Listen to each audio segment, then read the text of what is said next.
Hi, you're listening to the Feminine Business School podcast, and I'm your host, Ainslie Young. My work is all about creating a wildly pleasurable and successful business without burning out your body and selling out your soul. I'm also really passionate about ditching the cookie cutter marketing strategies and finding what feels good to you when it comes to marketing. Join me as we talk all things online business, feminist marketing strategies, feminine embodiment, conscious leadership, and pleasurable productivity. Hit subscribe now and let's get started. And to learn the secret to fitting more pleasure into each day while ticking off your to-dos, download my free pleasure and productivity weekly planner. Head to startingwitha.com/opt-in.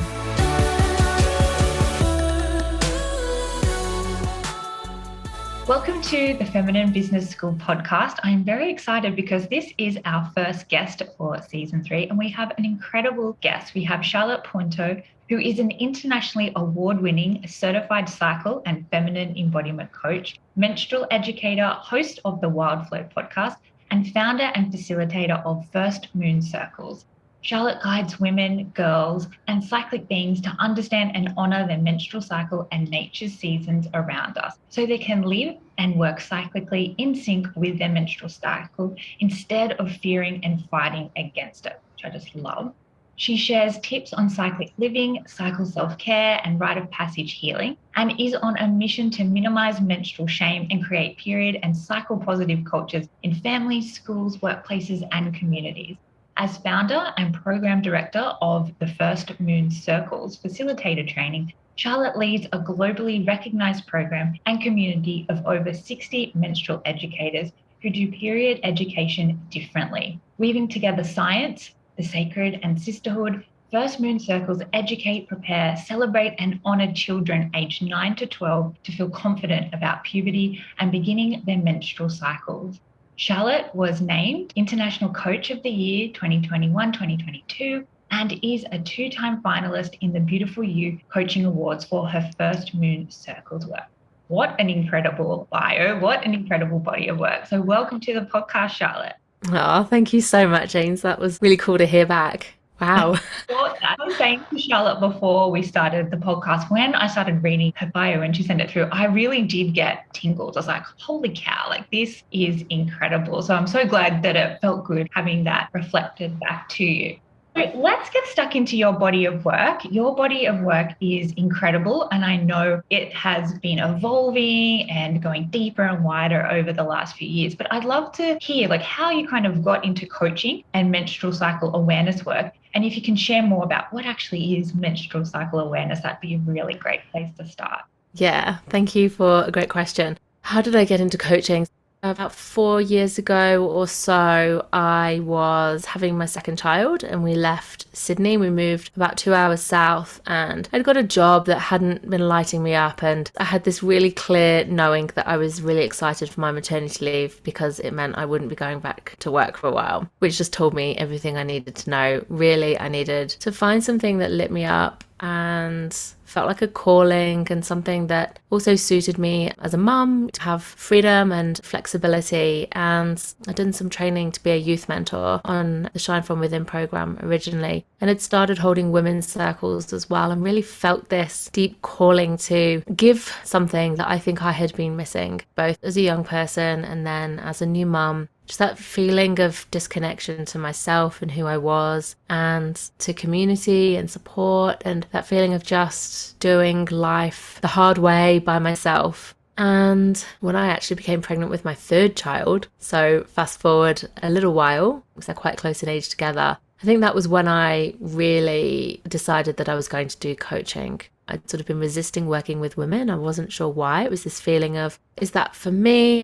I don't know what it was. There was definite resistance. And when I found the Beautiful You Coaching Academy and their founder, Julie Parker, it was really calling me. It was something I didn't really know much about, but it was just a deep calling, a deep knowing. So I did that while I was pregnant, like I say, the third time. And that was the point when my business changed into coaching. I would say full time, but I don't work full time. But, it was my sole thing. I didn't go back to work after that. And it was just an instant, oh, wow, I can do this. I enjoy this. This lights me up so much. I've got everything that I wanted out of it, really quite quickly, but that impact of holding space for others, it was that foundational skill set as well that I really brought into all of the work I was doing. So I began doing life coaching for mothers, looking at who am I post-motherhood? That way that we don't support women through that rite of passage.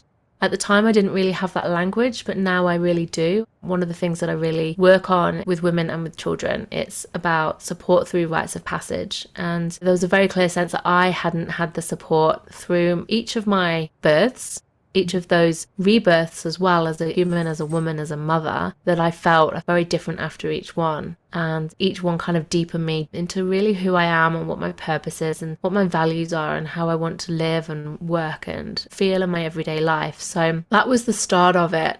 And I remember some of my very first clients were talking about menstrual cycle awareness. And I'd been reading and starting to learn about this myself. And I didn't think much of my menstrual cycle or my womb at all until I wanted to have a child. That was the first time I thought it had a different purpose other than just being an inconvenience, something that was painful, that was messy, that made me weak as well as a person who was bleeding, and the mess and inconvenience and the shame that's around that I'd lived with and didn't know that I was living with. So when I wanted to become a mum, there's this whole other aspect, there's this whole reproductive side of things, and there's this thing called ovulation, which is when the egg is released from your ovaries, and actually that's the main point of the menstrual cycle, and that's what I was striving for, was to start ovulating after coming off the contraceptive pill.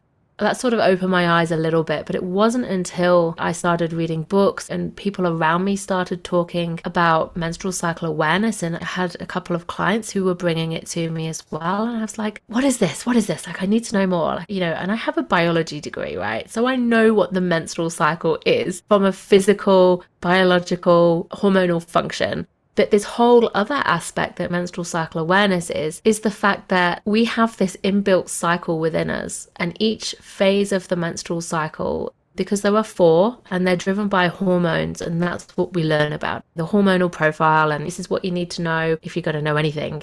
It's kind of that. There's no education about the fact that we've got these 4 different energies that come with these changing hormones, and the fact that it can actually be a positive thing, and it can actually hold potential and powers and opportunities and gifts, self-care, who we are, self-love and compassion. And we can use it as well in all kinds of ways to fuel the way we live. And really, for me, it's a spiritual practice of breaking away from a linear, capitalist, patriarchal, hustle, go. The cycle teaches us, which is just like the seasons of the earth, spring, summer, autumn, winter. The moon changes, it goes from dark to bright and then dark again.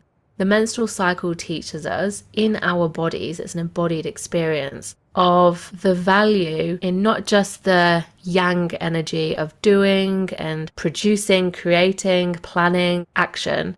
There's so much value in the other half of the cycle, which is that return, the descent from the peak, going into that quieter, reflective, letting go, like autumn is when the trees drop their leaves.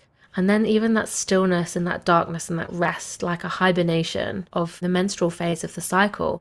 And when we learn that, it's a bit like, what are you talking about? What is this? Really? Is that even possible? Is that a thing?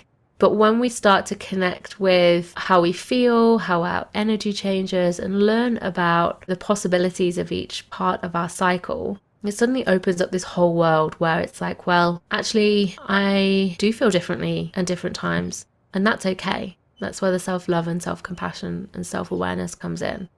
So my coaching has really evolved from that point of learning about that. I niched down, I specialized. I did a cycle coach training where I learned a lot more about how to guide clients, women, to connect with their cycles. But I, having a background of not having that many menstrual cycles for a good while, being pregnant and breastfeeding for so long, I had learned to attune to the other rhythms, like the earth seasons, the moon cycle, for example, as a way of remembering to value the cycle, remembering not to just get stuck in that yang go. And so I was helping people, and I do help people who are pregnant and journeying through that and helping them to feel empowered and prepared in their rite of passage and coming into a different relationship with their womb, with people who are coming off the pill or are wanting to understand their menstrual cycle on a deeper level, who are wanting to use it for creativity and in business as well as relationships and just even a personal practice. So it's a really powerful way of coming home to yourself and embracing all parts of you.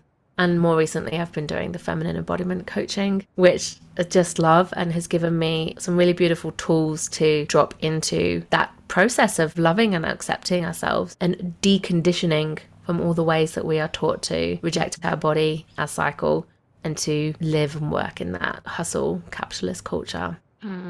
Oh, so many different tangents we can go down with your response there. But first, I love that motherhood was the gateway for you to move out of more of a biological understanding of what your cycle is and the opportunities around embracing these 4 different seasons and energies and seeing them as an opportunity and becoming more embodied. Like, I feel like when you're working with your cycle, it's such a great signal that you are having that deeper connection with your body. And similar to yourself, it wasn't until I'd had my child that my desire to actually have an understanding of my cycle came from desperation, because what I am doing is not sustainable. It's go, go, go, as you said, how we've been socialized from the patriarchy that we're worthy if we are doing more, being so productive. That is our metric of success. And when I learned about menstrual cycle awareness and that there are these different seasons, it was this sense of relief, but also opportunity. Oh my gosh, I don't have to be switched on 24/7 and being in this productive nature all of the time. It's just not natural. And I love that you share that in your own experience.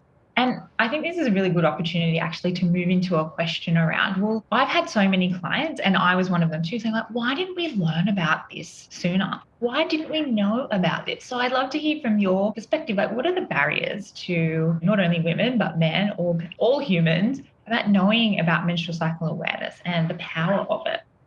This is a really big question, and I'm really glad that you asked and that I can answer this because, yeah, it's patriarchy.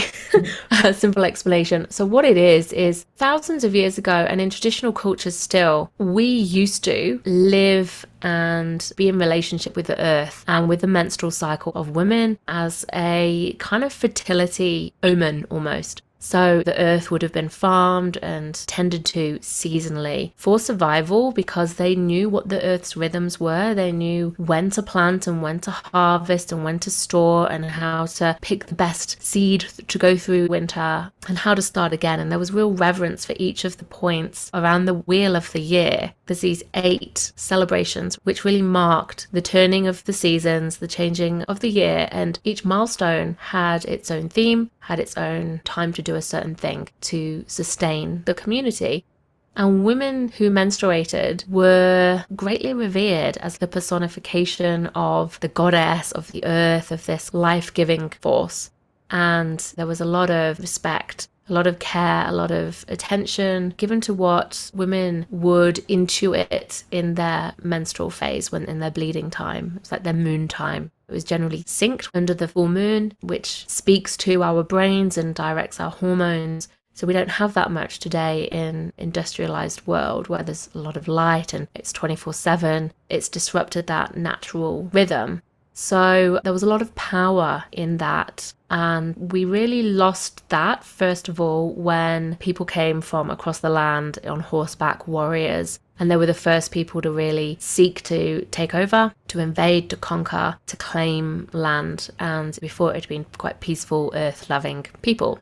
After that, we had the rise of the religions that we have today. And it was all about taking back and giving power, redistributing power away from these communities and into male god worshipping religious cultures where power was actively taken away from reverence for the feminine, the female, the goddess, the menstruating people. Everything was kind of converted to worshipping this male form. So over the years, we've had all of the people who knew this ancient wisdom of the power of menstruation and reverence for the cycle have been disempowered, oppressed, killed. We've had witch trials and burnings over the years. You know, a witch is somebody really who is just deeply in tune with their body, with the cycle, with the earth, the cosmos, who just has that spiritual connection. So it's been shamed and it's been very dangerous to have that connection, to speak about it. women were taught to turn on each other and out each other.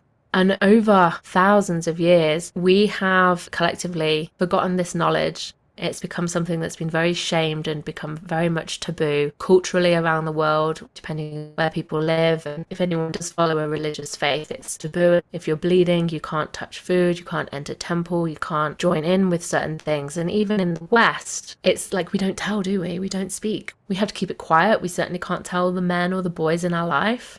Don't really talk about it. It's very shameful. It's something that children are growing up fearing, having their periods. And it seems fair to say that a lot of women are nervous about how to support their child through this initiation into their menstrual cycle because they didn't have it. So what do?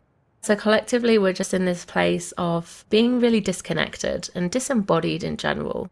Our feelings are not valued. It's not about what we need. It's about what can we do? What can we bring? What can we offer in terms of productivity? That's how we're valued. And people who are menstruating, if our energy's lower, if people have pain even, it's a time of the cycle when, like I said, that hibernation and reset time, well, we're not allowed to do that. That's considered female and weak. And women have learned at work to deny that they have a hormonal cycle, they might be bleeding. Even the fact that there might be mothers have life going on. In the workplace, it's just switch off, numb out, and do your job. And it all feeds into it.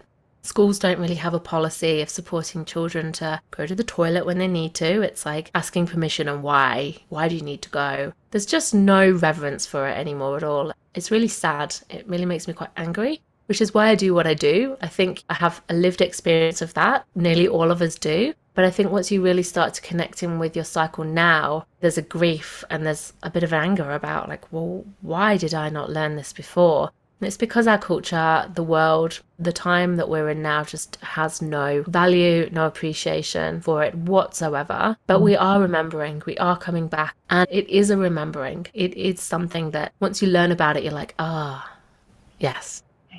Exactly. That was a big question. As you got into it, I'm like, well, that was a really big question with a big answer. And we could have a whole podcast episode about that.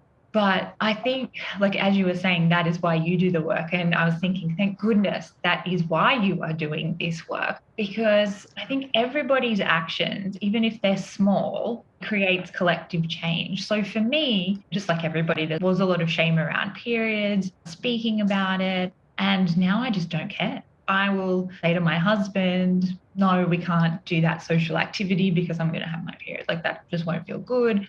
The way that I structure my business, and you're the same in terms of really honoring each of the seasons. And it's important for me because I have a daughter and I want her to see this as a powerful opportunity that she has, because like you said, thanks to the patriarchy, it's disconnected us from our power, being embodied and being revered as goddesses if we're menstruating or just honoring the cycle. So it's really important for as many people as possible to work through that shame. And that's where the embodiment piece is so critical, and talk about it to normalize it, because that's when we're going to see change. Like in schools, you brought back so many memories of like being at school and not wanting to ask to go to the toilet because it was going to be made into a big deal. And then the stress and the anxiety and all of that tension that we will be embodying, and how it's so detrimental to our health, all the different layers of our body. Like these things that we might feel quite small, they're really big and they're avoidable through the work that you do.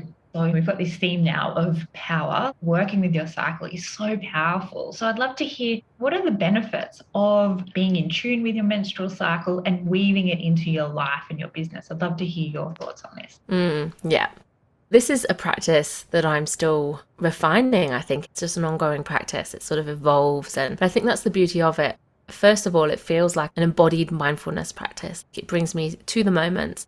Like, where am I in my cycle? How am I feeling? What's that like for me? And what do I need? And what am I feeling capable of? What do I want to do? What do I not want to do? And can I just give myself grace for that and know that there will be a time in the cycle for that particular thing, even if it's not right now. So it really feeds into a self-care practice and a spiritual practice. It feeds into my relationship with my husband and my children, for sure. And it feeds into my business. So the benefits are really that we have that self-awareness. We know what we're feeling, what would feel good to us, and a huge understanding of, oh, okay, that's interesting. Like, I've been feeling this and thinking this. Let me check where I am in my cycle. Oh, there we go. That makes sense. So if each season has got an energy and an archetype, and the simplest way is to use, you said, inner seasons, spring, summer, autumn, and winter. So if winter is like the menstrual phase, it's that time of softness and hibernation and resetting,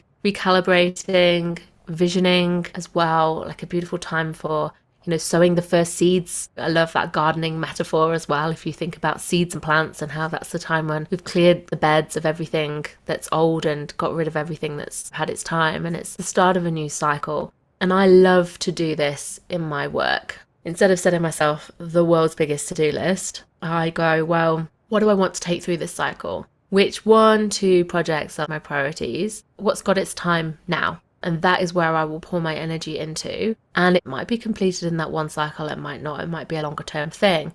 But what I do is I put all my other ideas into my pot and I keep it and I come back to it at the start of the next cycle and I revisit and I'm like, right, okay, where am I at? What's important? That just helps me to not start tripping myself up with overwhelm, all the things to do, no time to do it, trying to focus on too many things. It helps me to direct my energy. So that's just one simple benefit that I think it's just a powerful reframe. I love looking at the year, that's another cycle. So we've got all these different cycles within the cycles and you can work with all of them or just some of them. We've got the daily cycle, the morning, the afternoon and the evening and nighttime. We've got the week, the month, menstrual cycle, the seasons, the quarters of the year, and we've got the annual cycles as well. So, you might pick things that work for any of those cycles, but it's about coming back to what feels good for you, what feels right and aligned, and not just doing things just because you've got ideas. So this menstrual phase of the cycle is a really good time for getting a lot of new ideas if you can be still. If you don't have a winter and you just race through and you're like, I'm not stopping, lunch is for wimps, I'm just going to keep soldiering on, you're not living the cycle. The cycle, like I said, teaches us the value of letting go and that slowing down and that visioning and that checking in. And it's really important to do that so that you come up with the best ideas, sustain your energy, connect back to your intuition. And that's really helped me to grow my business. The other thing is that each phase, each season of the menstrual cycle has got different strengths. Spring is a really great time for once we come out of that bleeding time and our energy starts to pick back up. It's a really great time to start thinking about which one of these ideas that I've just had am I carrying into this cycle? What do I need to make this happen? And so you can start planning. That's the time for all your to-do lists. But having sat on that for a few days can give you a sense of clarity and let ideas drop in rather than just rushing with the first thing that comes to mind. So this is a good time for using that rising energy to vision a bit more and dream into possibilities. And there's a potential for this optimism as well. Like, it's a fresh cycle, I'm back. You've just got to be careful not to go too hard, because if you go too hard now, you're not going to sustain yourself for the rest of the cycle. And that mid-cycle is when ovulation happens, the egg is released from your ovary. If a cycle is on average 28 days, this will be halfway around the cycle, but your cycle can be much longer or shorter and still be in a normal range. So pinpointing when you feel like you're in this beautiful, creative, it's like the peak energy, and you can feel quite joyful, you can feel inspired, everything's a bit easier, you might have more confidence. Resilience is a spring-summer characteristic. So really tuning into what feels good for you at this time. Some people have a really strong feeling like this of their inner summer and connecting with other people. It's like you're very magnetic at this time. They say there's nothing more attractive than an ovulating woman. But biologically, pheromone-wise, that's right. So you can use that for connecting with clients or doing sales or hosting events when we might have a bit more energy and desire to be around other people. And we have a kind of nurturing energy as well that's available to us. So really leaning into these gifts that can be there. But on the flip side, it can be a time of giving too much. So we always have to kind of watch not going too far. And then the autumn phase is about wrapping up, refining, evaluating, analysing. I used to work in project management, and I like to think of it as we've done the delivery and now we're in the evaluation phase. What went well, what didn't, we're wrapping up, we're tying up loose ends. It's that real completion, and you can use that critical energy that might come through. Some people experience it as an inner critic that can be very destructive and harmful. But if we can channel it and be like, okay, this presence is here, this energy is there to make me look really sharply at what's working and what's not. What are my boundaries? What do I want to pick up again? And what am I leaving behind in this cycle and not going to take with me? So we can apply that and feel into it here. Again, it's about using it healthily and not being destructive in a way that's harmful to us or other people. And then we get back around to the menstrual phase, which is we've let go, we're resting and resetting, and we're visioning for the next phase. So taking that approach into business, into projects, into creativity is really good for me. I think about how I'm different at holding space for clients across the seasons of my cycle. I try not to see clients in my bleeding time or podcast or do things that are kind of outwards. Then because my cycle is irregular as well, like I can't always predict that. So, in a perfect world, we'd have everything cycle synced, but I just don't think it's always practical. So just knowing what your unique cycle experience is like, if we can't sync everything up perfectly, we've still got an awareness of, okay, I'm going to have to do the thing, but here's what I'm going to do to buffer that. So we're still looking after ourselves. And then in terms of relationships and parenting, I've mentioned that there's real clear times when we want to connect, when we have more resilience, more energy. Like naturally, parenting, connecting with a partner can be easier at these times, and it can be harder at other times. So for me, I lean into that when I've got the energy and that desire to play and have family trips and be a bit silly, or, I've got high energy and I'm like, right, family, we're doing this. I go with it. But when I don't feel like that and I'm like, just leave me alone and be quiet, for God's sake, I have a lot of self-compassion. It's like, well, this is where I'm in my cycle, and I communicate that. And it's like, I love you, I just need a bit of whatever. And bringing them into that conversation means they don't feel rejected and we don't get that disconnection. In fact, it's an opportunity for them to understand me, for me to understand myself, and to balance it. So with my husband, I'm like, you take over here and then I'll take over there. So it's really helped in that way as well. Yeah, I think the awareness and the understanding is so powerful. And then creating boundaries around, what you are available for during what season, what you're not, and then communicating them, like spreading the message is just huge. And well, I love this cyclic approach to life and business because it's not linear. The patriarchy, toxic masculinity would have us believe that everything is linear. But, you explained all the many cycles that we can work with if we want to. And that provides, like you said, a fresh opportunity every month, every menstrual cycle, every moon phase. Like there's something new that we can tap into. So it's never one and done. There's always opportunities to start again. But what you said about ovulation, around it is the time biologically we're most articulate and we're glowing and we're magnetic, but there is that piece of, but we can overgive. And I've noticed for me, again, it comes to how we've been socialized by the patriarchy, that I get disappointed that that's like the shortest period in the cycle. I'm like, why is it only a few days? And all the work that I've done around deconditioning, but why can't it be longer? And it's been a real work in progress for me to really value particularly autumn and winter. Like I've always valued winter, like since having Xanthi, because it was that place of the more I looked after myself in the bleeding phase, the better the cycle was. But autumn was always a bit of a challenge because that's when the shadow would come through, the critical voice. But when I looked at it, I'm like, this is like culmination, harvesting, and like you said, evaluating. And for me, that's when I get a lot of creative downloads are coming through, and I'm actually really good at writing.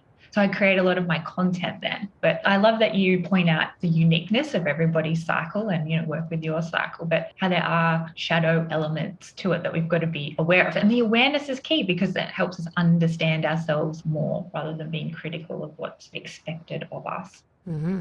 Yeah, absolutely. And I think some people absolutely love their autumn phase, that premenstrual phase, and other people absolutely hate it and it rocks their world and it's just awful. But I think when we can reframe things as, like you say, there are opportunities and gifts, there are also shadows. That awareness sets us up with the ability to really tune into what is true for me, how do I experience this, and what's going on.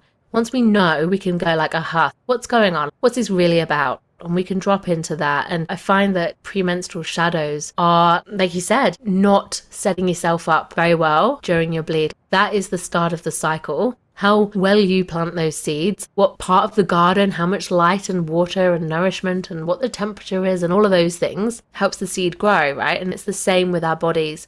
That's the reset, how well we nurture ourselves and truly try and rest, not just tell ourselves we're resting, but kidding ourselves. And it's hard to rest. It's hard. Like, our culture does not value rest. There's a lot of shame about rest and how selfish it is to rest, and perhaps also a bit of martyrdom even can come up, especially as women, when we've got businesses, children maybe, partners, things going on, and we are conditioned to be everything for everybody and do everything. This is the time when it's like we have to take an active stand and be like, no. So if we can't do that, the premenstrual phase can be a real shocker. And it can really be like an invitation to look at the boundaries you're holding, not just for other people, but for yourself. And leaning into what does feel good. What are my gifts? Like you say, writing at that time and content creation. Absolutely, it might be that. And for somebody else, it might be absolutely the worst thing that they could think of doing at that time. It might feel like self-doubt and judgment and like, oh my gosh, everything I'm writing is just rubbish. So again,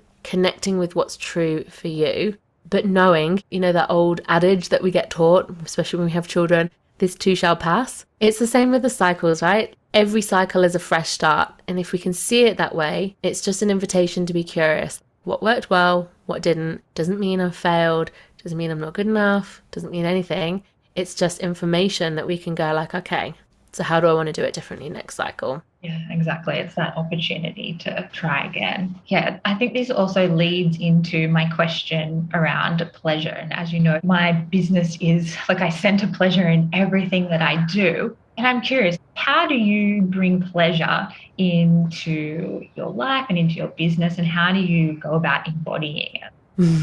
Beautiful. I love that you center pleasure. You've been a real inspiration to me to do this because I wasn't very good at it. I've got better. It's a real practice. But for me, I just don't believe that work has to be hard. I think it gets to be fun. I think it gets to be inspired and creative and juicy and not hustle at all. Like you say, I think it gets to be, if we want it to be, like a spiritual practice in itself. So some of the things I like to do is once I get my kids out the door and they're off to school, like my husband's taking them, that's brilliant because they're out early. And if I've dropped them off, it's a bit later. But if I don't get home till like 9:45, I don't start freaking out about the time I've lost. And I still take time to look after myself, feed myself, hydrate myself, put some music on, light some candles, move my body, do whatever it is I need to help me drop into my presence, dropping out of all the hustle that I've just been doing, running around. So I take my time and I don't buy into that fear and that stress of all the things to do and no time to do it. One of the things I do is I think I'm in a season of life where I've got small children and I only have 3 days where they're all out the house, and they are very short days, but one day we'll be at school 5 days and then one day they'll be at the house for good. That's where I'm at right now. And so I just kind of, for one thing, set myself up in that way, which just brings a lot more spaciousness and ease. When I'm working, I like to make decisions and move through my business and grow my business in a way I really tune into what feels good. So I've noticed that I really need a bit of masculine structure and yang frameworks and strategy and organization, because I'm very much playing over in the feminine felt sensors and flowing and like la la la la la, like creative, intuitive energy. So I do need that structure, but I much prefer to choose and make decisions and work from a place of what feels good, what makes sense, but what feels good in my body, and tuning into like what's a whole body yes, and not, oh, but that's what I should do, or that's how somebody else did it, therefore that's right, and that's the only path to success. It's really about tuning into the difference between, am I saying no out of fear, or am I saying no because that's not aligned? So I really try to bring in that sense, and that feels pleasurable. I'm choosing pleasure over external validation and shoulds. So that's one thing for me. And then being in a cyclical approach means that I give myself pockets for tuning into what I'm feeling and what I need, and prioritizing my self-care, and to put some music on, especially in my premenstrual phase. And I like to kind of thrash it out and move my body in that intuitive, inspired movement. That feels really good to me, to get out some of that angst and tension that might be building up. And so I really prioritize movement, which just didn't used to be a thing for me. I just was like, what is that? But the embodiment work has been really powerful. And I trust that there's enough time for me and my needs and the other things that I need to do and the things that are going on. It could be mid-launch, but I'm just trying to reframe. It doesn't need to be hard. It doesn't need to be painful. Even if it feels big, how can I be playful? I've learned a lot from you, Ainsley. Oh, thank you. I'm glad. I think it's really important to reiterate the importance of the seasons, particularly with motherhood and the relationship to time, because similar to you, up until last year, I would only work between 1.5 and 3 days a week because my little one, Xanthi, was at preschool, but now she is in kindergarten and she goes 4.5 days a week. And that was something that I kept thinking that there's never enough time. This is the season, so let's find pleasure in the fact that I'm privileged enough I get to spend time with my child and run my business, and the next season will give me more time. But I think having that cyclic approach definitely helps with your relationship of time. Again, it's not linear, it's always fresh opportunities. And I also love that you said that, like, the embodiment piece, and there's so much pleasure. Like, you find different avenues of pleasure and different ways to embody pleasure depending on the season of your cycle. And that's a big part of my pleasure potential and how I activate is just knowing where I'm at in my cycle. Because say when I'm ovulating, that's when I want to hang out with friends and be more social. And like you said, go on little adventures with your family. But obviously when I'm menstruating, I don't want to do that. It's like resting, being alone, having James take Xanthi out, having the apartment to myself. Like, that is pleasurable. So there's so much power in that awareness piece. And that's why your work is so, so important, particularly combining the feminine embodiment and the cyclic work. It's just absolutely delicious. And I'm so glad that there are people like you out there in the world doing this powerful work. So before we wrap up, Charlotte, I'd love for you to share, like, where can my listeners find out more of your work? I know you've got the Wild Flow podcast, which is an amazing podcast of solo episodes and guest episodes, but where else can everyone find you? Thank you. And if people listening haven't heard the episode with you on my podcast, go back to season 1 and find that. That was an amazing conversation. I'm on Instagram a lot. That's my primary place. It's at charlotte.pointeaux.coach is my username. I've got a free Facebook group as well, which is called the Wild Flow Circle. I've got a couple of things coming up later in the year as well, which I'd just love to share. One is another round of the First Moon Facilitator training. So that's for people who want to kind of share this work with children, but really learning it for yourself as well, unpacking your relationship with your womb and your cycle, and then also sharing sacred circles to educate children.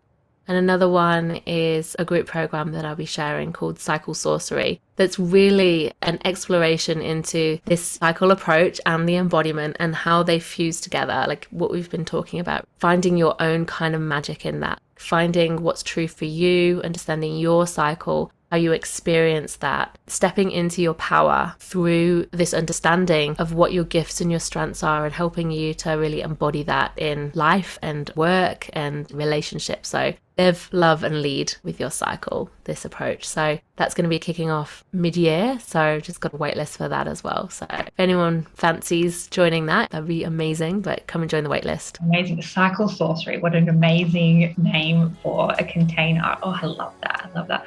Well, thank you so much for coming and joining us on the Feminine Business School podcast and sharing all of your wisdom. It's so deeply valued. And yeah, thanks again.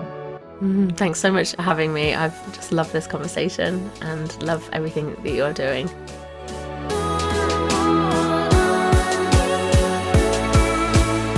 Thanks so much for listening to today's podcast episode. Hopefully you enjoyed it and you received some tips and takeaways, or maybe a major aha. And if you did, please leave me a quick 5-star rating and review in Apple Podcasts. I'd be so, so grateful. And if you'd like to connect, just come and say hi. DM me over on Instagram. You can find me at Ainsley Young. I'll speak with you soon.